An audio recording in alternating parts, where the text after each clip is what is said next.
Sean bienvenidos al video de la asignatura de Higiene y Epidemiología, donde abordaremos el tema del dengue, donde se abordará como objetivo general lo que es el comportamiento epidemiológico del virus del dengue en el municipio de León. El grupo está integrado por Samantha Sevilla, Isolet Gutiérrez, Cindy Sandoval, Eileen Palma. El dengue es una infección vírica transmitida a los humanos por la picadura de un mosquito infectado. Bien, es una enfermedad febril que afecta a lactantes, niños y adultos. En su etiología tenemos que el dengue es producido por un virus de ADN de la familia de los Flaviviridae.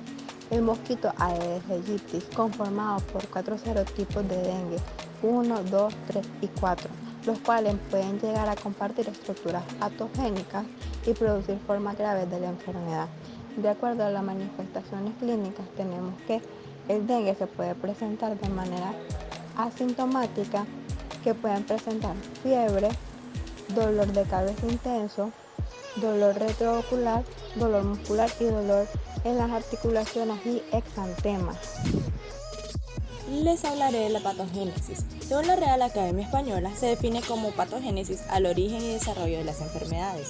Posterior al inicio de la infección, empieza el periodo de incubación de 4 a 6 días y en evolución a ella la enfermedad se desarrolla en 3 fases: fase febril, fase crítica y la fase covalente. Hablaremos de la fase febril. La fiebre generalmente dura de 2 a 7 días. Otros signos y síntomas podrían incluir dolor fuerte de cabeza, dolor retroorbitario, dolor muscular en las articulaciones y en los huesos, erupción macular o maculopapular y manifestaciones hemorrágicas menores, como petequia, equimosis, entre otros. Algunos pacientes tienen eritema orofaringeo y facial enrojecido en las 24 a 48 horas después del inicio de la enfermedad. En la fase febril podremos encontrar distintos puntos de alarma o signos de advertencia.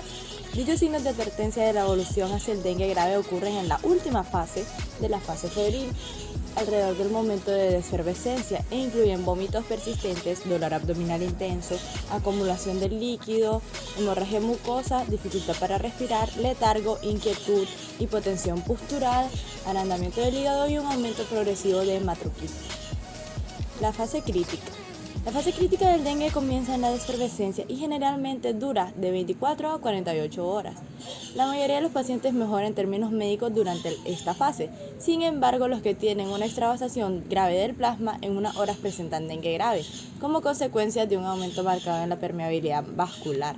Al comienzo, los mecanismos fisiológicos compensatorios mantienen una circulación adecuada, lo que reduce la presión diferencial al mismo tiempo que aumenta la presión arterial diastólica. Los pacientes podrían parecer estar bien a pesar de los signos tempranos del shock. Sin embargo, una vez se presenta hipotensión, la presión arterial sistólica desciende rápidamente y podrían seguir el shock y la muerte a pesar de la reanimación. También pueden presentar manifestaciones hemorrágicas severas como hematemesis, heces con sangre o menorragia, especialmente si han estado en shock prolongado. Seguimos con la fase covalente o de covalencia, que es cuando la extravasación del plasma baja. El paciente entra en esta fase y comienza a reabsorber los líquidos intravenosos extravasados y los derrames pleurales y abdominales. A medida que mejora el bienestar de un paciente, se estabiliza el estado hemodinámico y ocurre la diuresis. El hematocrito del paciente se estabiliza y el recuento de glóbulos blancos generalmente comienza a aumentar, seguido de una recuperación del recuento de las plaquetas. En esta fase, el sarpullido de la fase podría escamarse y ser pruritoso. Ahora les hablaré sobre la fisiopatología. Cuando el virus es introducido en la piel, la primera célula diana es la célula dendrítica, presente en la epidermis, principalmente las células de Langerhans, que se activan y presentan el virus al linfocito T. De igual manera, los virus que invadieron la sangre son identificados por los monocitos y células endoteliales, que también cumplen la función presentadora. Los primeros linfocitos en activarse son los CD4 y posteriormente los CD8, con liberación de citoquinas. La respuesta inmunológica del huésped puede ser protectora y conducir a la curación, o patogénica, expresada por una desregulación que se caracteriza por una producción excesiva de citoquinas, así como el cambio de respuesta de tipo Th1 a Th2 e inversión del índice CD4 a CD8.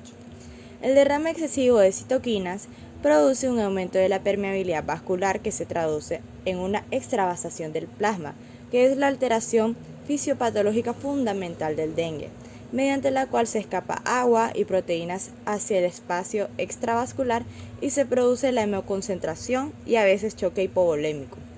La infección viral induce apoptosis de linfocitos T en los primeros días de la infección, que de acuerdo a su intensidad puede influir favorablemente en la desaparición del virus o puede provocar la lisis de grandes cantidades de esas células y disminuir transitoriamente la competencia inmunológica del paciente, así como provocar daños en otras células y tejidos del huésped.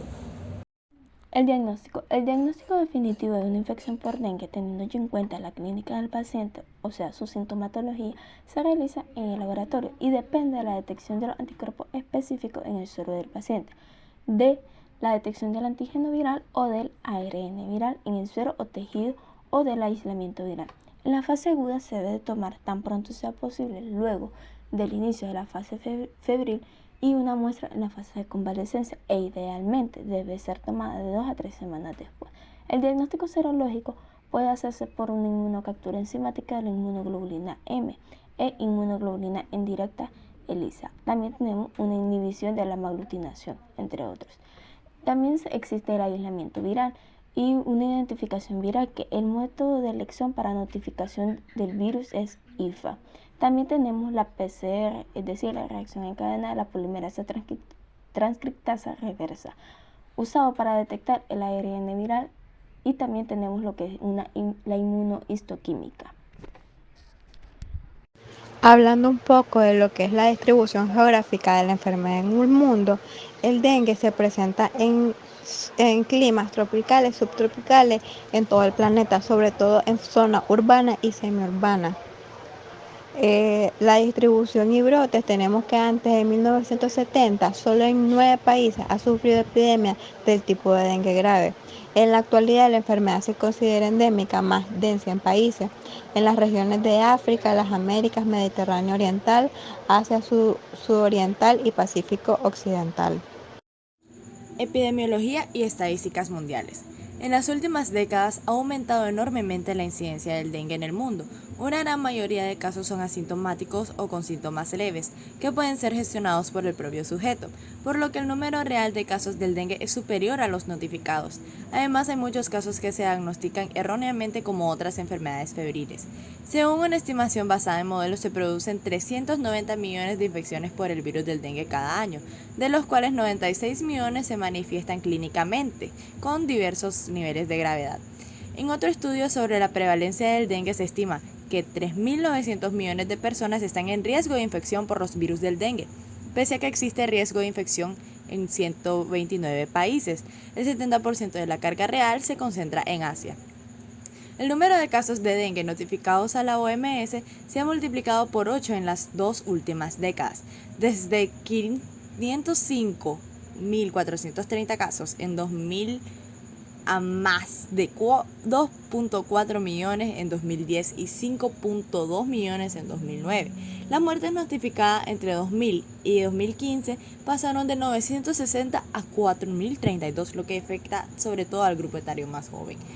El alarmante aumento general de los casos en las 2 últimas décadas se implica en parte por el cambio de las prácticas en los países a la hora de registrar y notificar el dengue a los ministros de salud y a la OMS.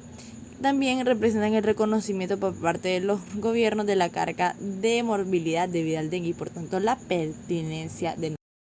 Hablando un poco de lo que es la distribución geográfica de la enfermedad en el mundo, el dengue se presenta en climas tropicales, subtropicales en todo el planeta, sobre todo en zonas urbanas y semiurbanas.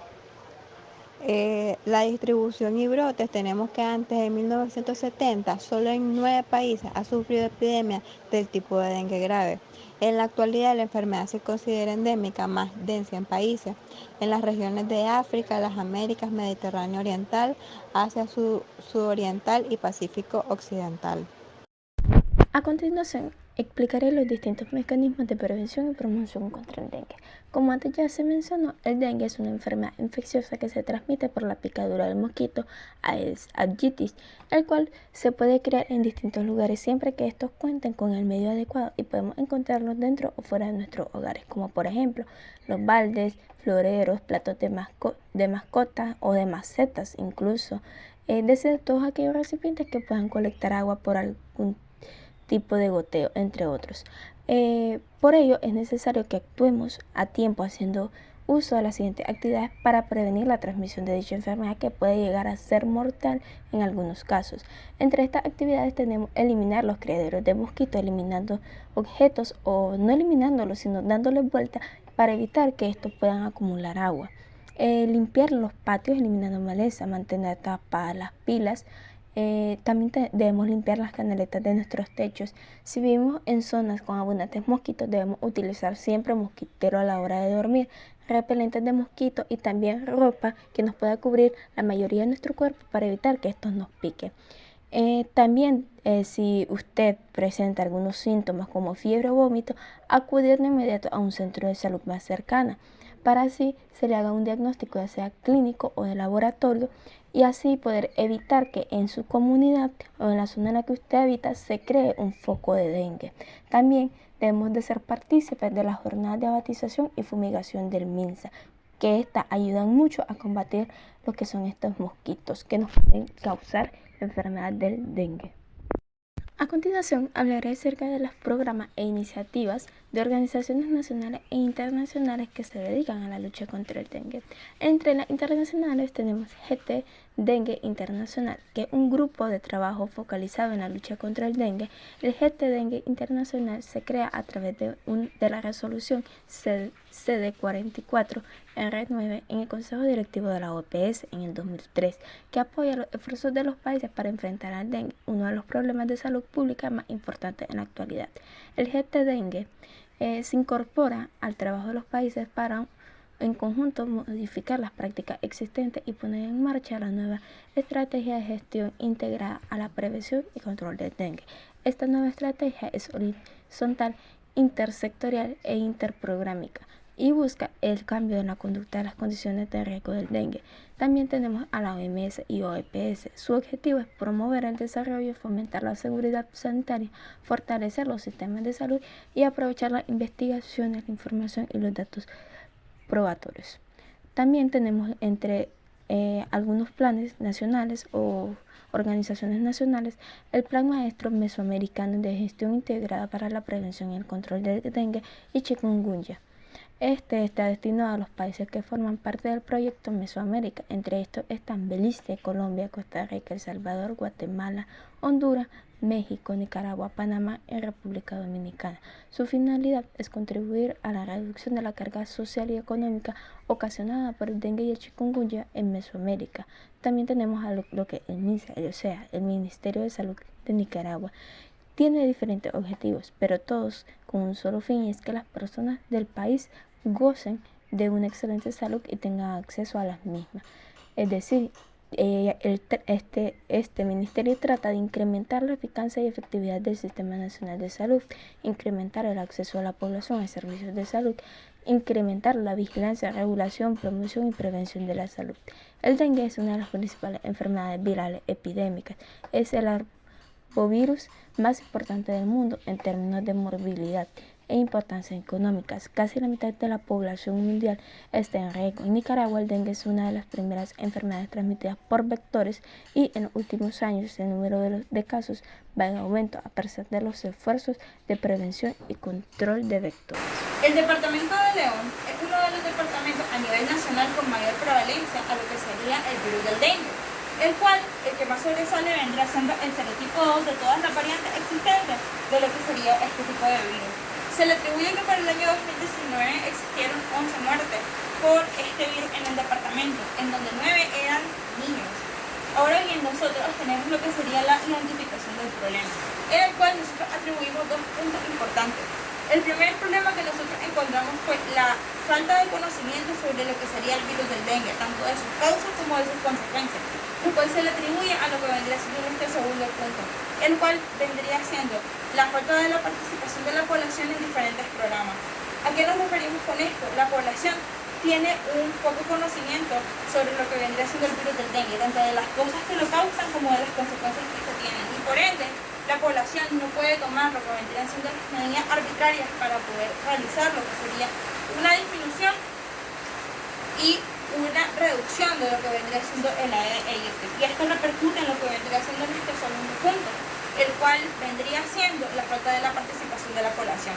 Hablamos de la poca participación de la población desde el momento en el que las personas no dejan entrar a las autoridades correspondientes del MINSA a realizar abastececiones.